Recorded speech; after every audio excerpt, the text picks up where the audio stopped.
Hi అండి, నేను మీ కుమార్ని. గుడ్లు పులుసు పెట్టానండి. ముందుగా 3 కోడిగుడ్లు ఉడకబెట్టుకున్నాను. నిమ్మకాయ, పెద్ద నిమ్మకాయ సైజు అంతా చింతపండు నానబెట్టుకున్నాను. కడిగి నానబెట్టుకున్నానండి. పెద్ద ఉల్లిపాయలు తీసుకున్నాను. ముందుగా కడాయి పెట్టుకొని 2 స్పూన్లు ఆయిల్ పోసుకొని ఉల్లిపాయలు కట్ చేసి వేసుకున్నానండి. 2 పచ్చిమిర్చి కట్ చేసి వేసుకున్నాను. ఒకసారి కలపెట్టుకొని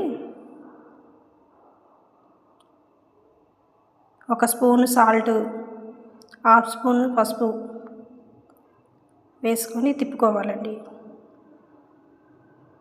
మూత పెట్టుకొని గుడ్లు తొక్క తీసుకున్నానండి. తీసి ఇలా ఘాట్లు పెట్టానండి.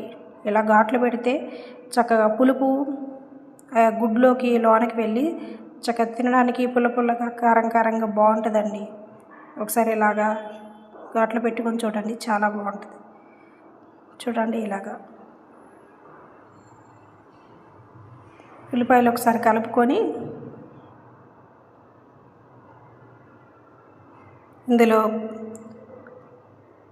1 స్పూను కారం వేసుకోవాలండి. కలుపుకొని కొంచెం మగ్గాక చూడండి, మగ్గింది. ఇందులో చింతపండు పులుసు పోసుకున్నానండి. మూత పెట్టుకొని ఒకసారి చూడండి, ఆయిల్ పైకి వచ్చిందండి.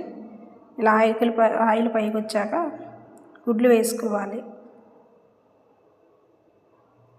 చూడండి, ఘాట్లుగా చక్కగా గుడ్లకి పులుపు మంచిగా పట్టిద్దండి. కొత్తిమీర, కరివేపాకు వేసుకున్నానండి.